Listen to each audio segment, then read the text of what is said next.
আমাদের দাবি আমরা দ্রুত অধ্যাদেশ চাই এবং 24-25 সেশনকে যেন দ্রুত ক্লাসে ঢুকানো হয়, সেই দাবিতেই আজকে আমরা রাজপথে এসেছি। শিক্ষার্থীরা ক্লাসে ফিরুক, তারা সকলকে শ্রেণীকক্ষে দেখতে চায়, সেই কারণে তারাও আজকে অধ্যাদেশের জন্যই আসলে মানববন্ধন।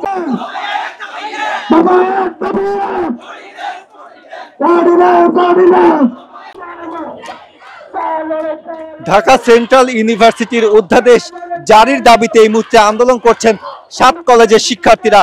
তারা সায়েন্স ল্যাব থেকে এই মুহূর্তে তাদের একটি বিক্ষোভ মিছিল নিয়ে কিন্তু এগিয়ে যাচ্ছেন, যেমনটি আমরা দেখছি এই মুহূর্তে। এক্সট্রিম মশার কয়েল প্ল্যান্ট ফাইবার দিয়ে তৈরি, তাই সহজে ভাঙে না, সুগন্ধিযুক্ত ও নিরবিচ্ছিন্নভাবে জ্বলে। ডেঙ্গু, চিকুনগুনিয়া বাহি সহ যে কোনো মশার বিরুদ্ধে দেয় এক্সট্রিম সুরক্ষা।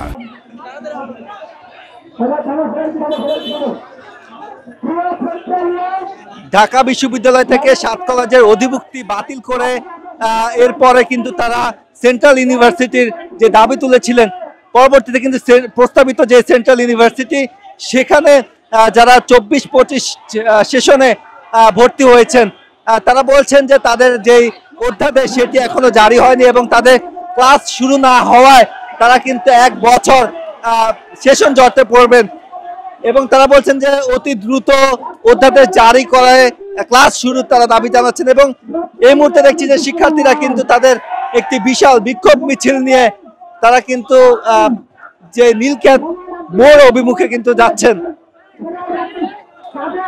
আমাদের দাবি আমরা দ্রুত অধ্যাদেশ চাই এবং 24-25 সেশনকে যেন দ্রুত ক্লাসে ঢুকানো হয়, সেই দাবিতেই আজকে আমরা রাজপথে এসেছি।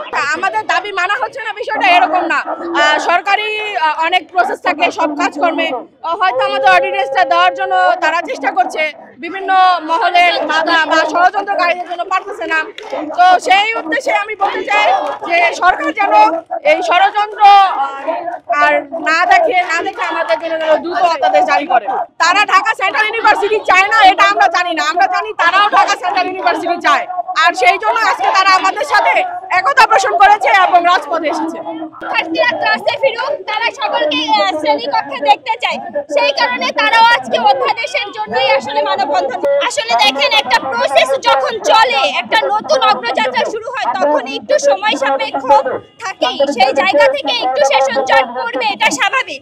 তবে আমরা চেষ্টা করব, আমরা আশা করব যে এই সকল জটিলতা নিরসন করে দ্রুত ক্লাসে শ্রেণীকক্ষে ফেরার ব্যবস্থা করে দেওয়া।